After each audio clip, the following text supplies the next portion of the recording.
A380 on Singapore Airlines. Known to most for the suites on the upper deck, arguably the most luxurious commercial aviation product ever built. But today, I'm in economy, boasting 18.5 inches of seat width, one of the widest economy seats owing to the sheer size of this aircraft. Today's route is Singapore to Sydney on SQ231, a red-eye departing Singapore just past midnight with a total flight time of 7.5 hours. Let's see what the A380 on Singapore Airlines actually feels like in the back of the bus. Singapore Airlines operates out of Terminal 3 at Changi Airport, named the world's best airport 14 times by Skytrax. Check-in counters are at row 3 and 4, with plenty of self-service kiosks if you want them. I went to the desk as I wanted an actual boarding pass, not a floppy piece of paper from a kiosk. The entire process took about 10 minutes with the queue, and if you're short on time, the kiosks with automated backdrop make it even faster.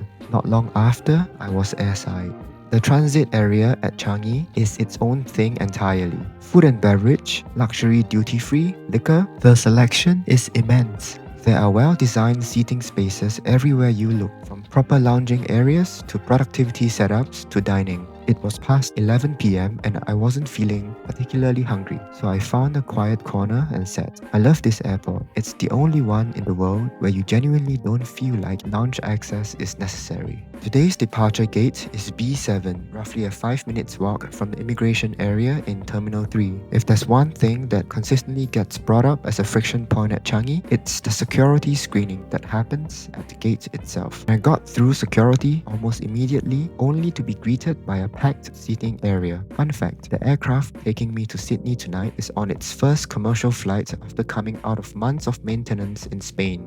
Boarding an A380 in economy is a serious waiting game, and the numbers explain why. Business class alone is 78 passengers. By the time you work through suites, business, premium economy, and however many economy zones they have carved out, it makes you acutely aware of how far down the food chain you are. The line moved slowly, and I eventually made my way to 66H. I selected this seat right before check-in after spotting what looked like an empty row on the seat map. As it turns out, the whole row was mine. Having a whole row to yourself on a packed red-eye flight is like winning the lottery. People call it the poor man's business class, but I prefer the term makeshift business class. After what seemed like a long boarding process, I finally settled in, and the first thing waiting for me was the signature hot towel. After 30 minutes of shuffling down an aisle with a couple hundred people, it's a huge stress reliever. The seat itself, 32 inches of pitch and 18.5 inches of width. Above average for economy and noticeably so. At 178 cm tall, I had enough legroom. The in-flight entertainment screen is 11 inches with an adjustable angle tilt. Touch response is decent, not laggy. Below the screen on the left, you get a USB-A charging port, reading light controls, call button, and a 2-pin headphone jack. On the subject of the provided headphones, it's not the best. If you can, bring a Bluetooth transmitter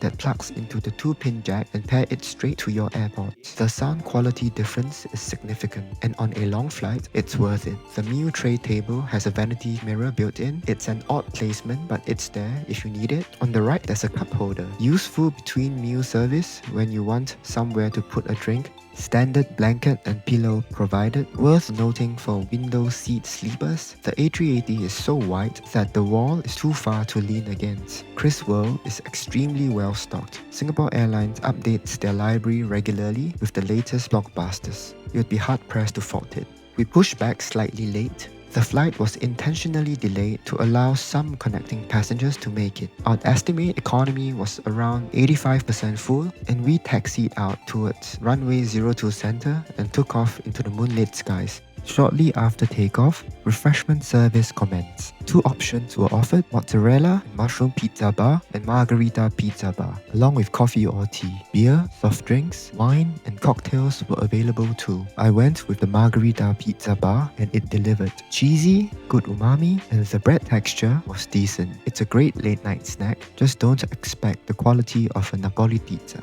After the crew made their rounds to clear the rubbish, I got comfortable in my makeshift business class seat. It was amazing, and I wholeheartedly endorse gaming the system to snag a whole row for free on emptier flights. Keep checking up to when check-in closes. Singapore Airlines offers complimentary Wi-Fi to every economy passenger, but only if you tag your ticket to your KrisFlyer account during check-in. Speeds are solid for general browsing, but don't expect to stream 4K videos on your phone. On this front, airlines like Qatar with Starlink have an edge. Singapore Airlines is planning to upgrade their fleet with Starlink from 2027. So this is only going to get better. After the best economy sleep I've had, breakfast came around. I went with the scrambled eggs with cheese and chicken sausage, accompanied by a fruit platter, strawberry yogurt, and a bread roll with butter. Full beverage service was available with hot and cold options.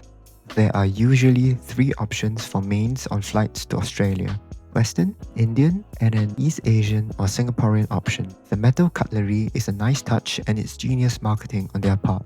Research shows that the tactile experience of handling heavier items triggers a higher perceived value. For an economy meal, it was solid. If they had offered the Singaporean fried carrot cake, I would have gone for that. As meal service wrapped up, we were fast approaching Sydney. The crew prepped the cabin for landing, and soon we were on approach. Economy on Singapore Airlines is one of the best in the industry. It's not easy to differentiate in economy class, but there are some standout features such as the hot towel service, and above all, the crew. I've flown economy class on other 5-star carriers, and while the hard product is often comparable, the crew experience tends to fall short. On Singapore Airlines, the crew is the difference maker.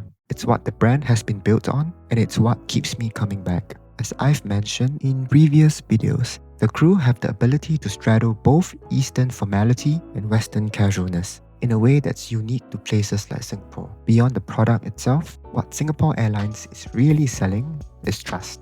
You're buying the confidence that you'll be taken care of, that if something goes wrong, it gets resolved quickly and competently.